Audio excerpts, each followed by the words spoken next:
Hey everybody! So we are back with another recipe video. Today we are going to cook up something that a lot of people have a hard time with, and that's liver. So I'm going to cook liver in a way that is going to make it more palatable to most people. Most of us in the US haven't grown up eating a lot of the organ meats, and it can be very foreign to us, the flavor, and hard to get used to.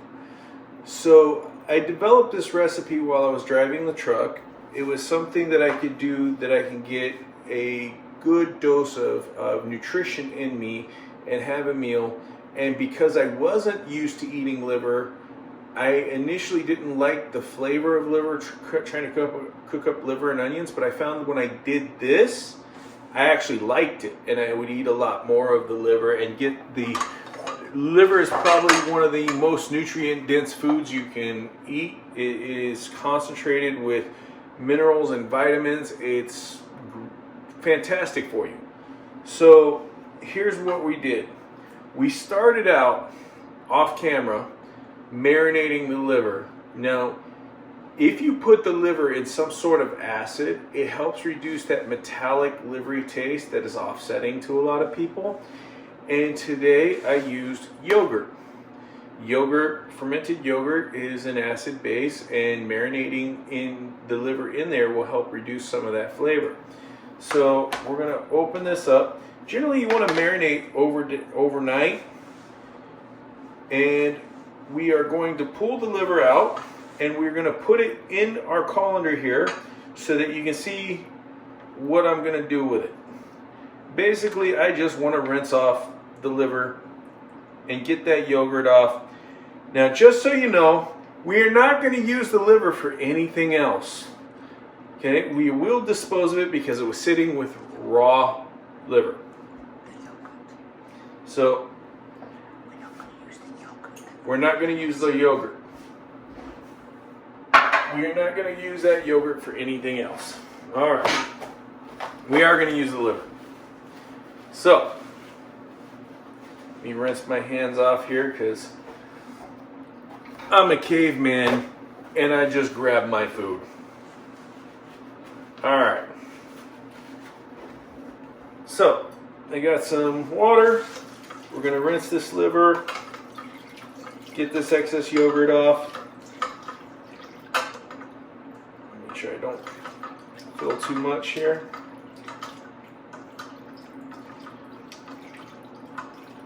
And I'm going to allow this to drain out.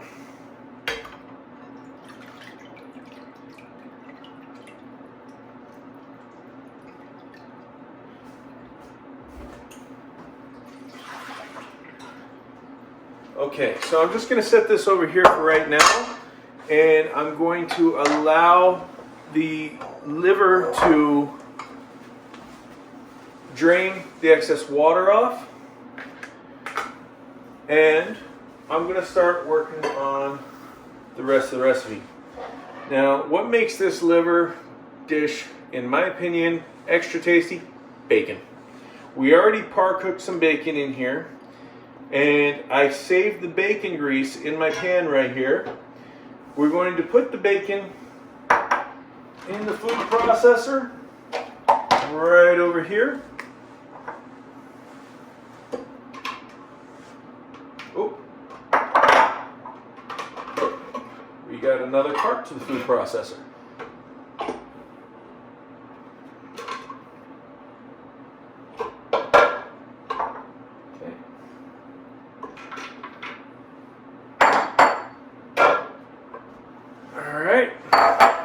And we are also going to take our bell peppers. We're going to throw them in the skillet right here.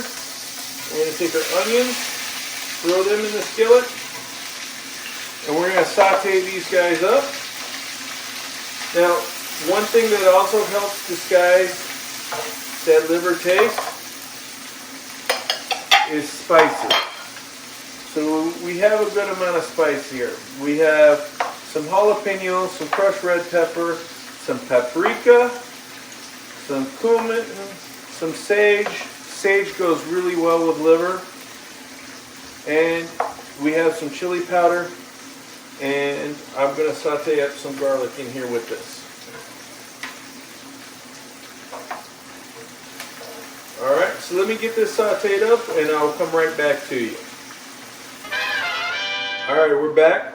And the onions and the bell peppers are getting to be near translucent, near done. I'm going to push them to the side of the skillet to leave myself a little bit of space here. And I'm actually going to go ahead and grab my liver. Now, liver cooks very quickly, and if you don't want your liver to taste bad, you don't want to overcook it. It's a very delicate, very fragile meat. So what we're going to do is we're going to go ahead and put it in here. We're going to cook it up really fast with the onions and the bell pepper, and we're going to throw in our spice.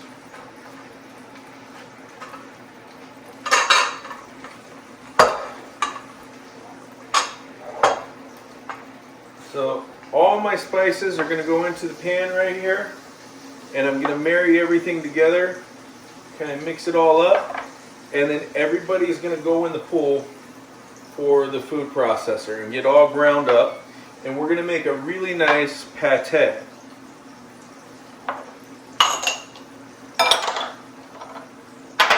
Get that stuff out of the way. So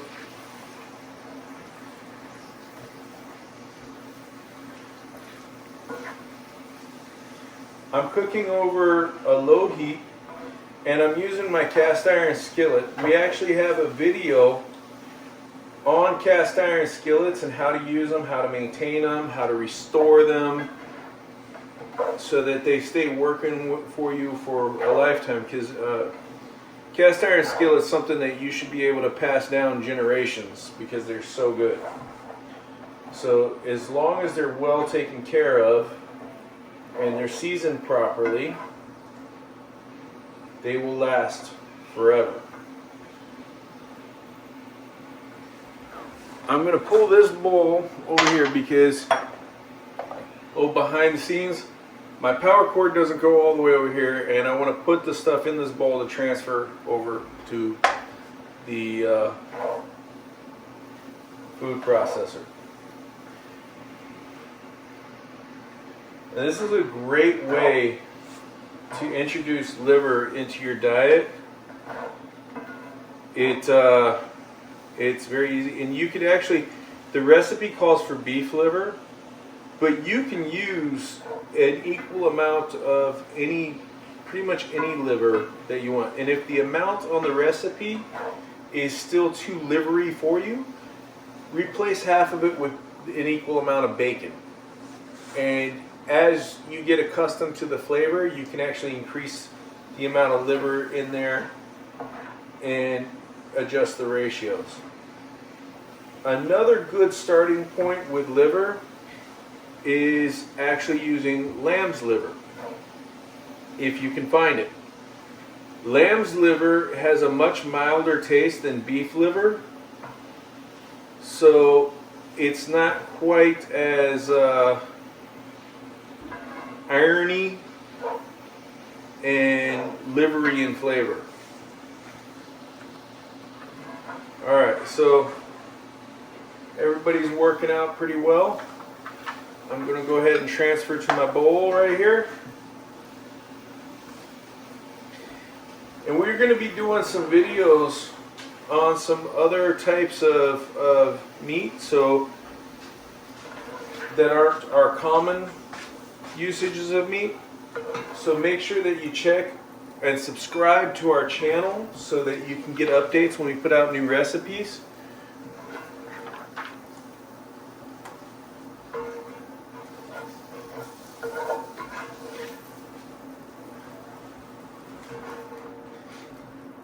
And get updated with everything that we do. Also, if there's something that you want to see, something that you're curious about, leave a note in the comments below. We try to respond to that, and we actually get inspired on new videos by what people's requests in the comments. Now, everybody's gonna go in the pool, in the food processor here.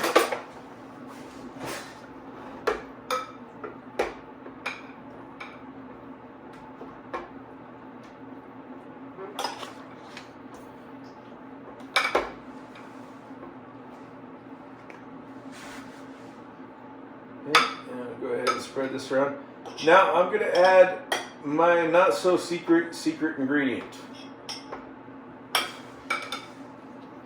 And pull it up. I like to maximize my nutrition whenever possible. And I also like it when my pate kind of holds up and stays firm. So one of the things I'm going to add is we actually have some collagen powder. And I'm going to go ahead and throw this in.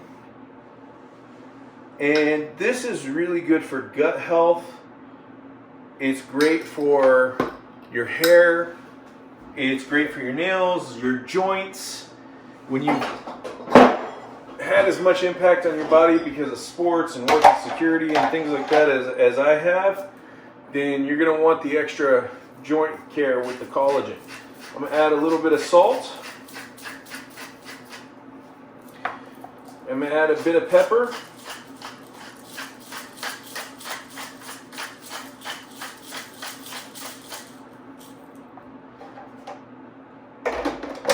And we're going to go ahead and grind this bad boy up.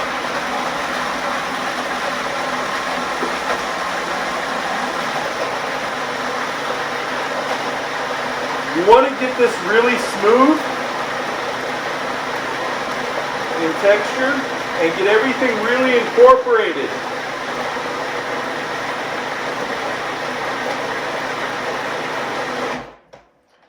So I'm going to check it out here. I'm just going to take a spoon and check things. It's going to be, when it's hot like this, it's going to be a little on the soupy side. It won't firm up until you refrigerate it.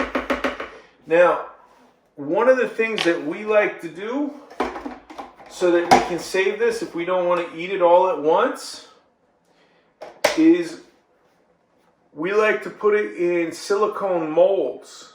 And you can get those from all kinds of stores. You can order them off of Amazon. And then you can throw them in the freezer, freeze them in the mold, and then you can take them out and defrost them on a plate. In some really cool designs, so it makes a really nice presentation.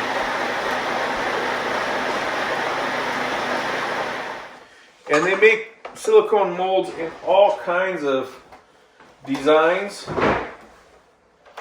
and sizes, so you could actually portion it out to be the size you want. So if you're not going to eat this all the way, you could freeze it until later and then just thaw it out. But this is what your finished product is. Okay, so you can spoon that right out into the mold, and when you put it in the refrigerator, when you cool it down and you chill it up, it's going to firm up in texture. It's still going to be very soft, but it will firm up in texture. And what you can do is you can use like some Fox Hill bagel holes from Julie McClure's kitchen. She makes these excellent keto bagels and buns and bagel holes, and she has these little crunchy croutons which would be great for dipping into this. You can make a nice big veggie platter and you can dip the veggies into it. And these are the silicone molds that I'm talking about. So this one happens to be little rectangles, like little loaves, which are cool because you put them in there, and the rectangle ones make it real easy to store it into a container once they're frozen, and store it in a separate container. When you do store it, you're going to want to take some parchment paper or wax paper to keep them separated, so that way they don't stick, and that way you can pull them out. So when you put in a layer of them, of the little bricks, you put in some parchment paper, then some more, and then however large your container is that you're storing them in. But that is the spicy bacon and beef pate.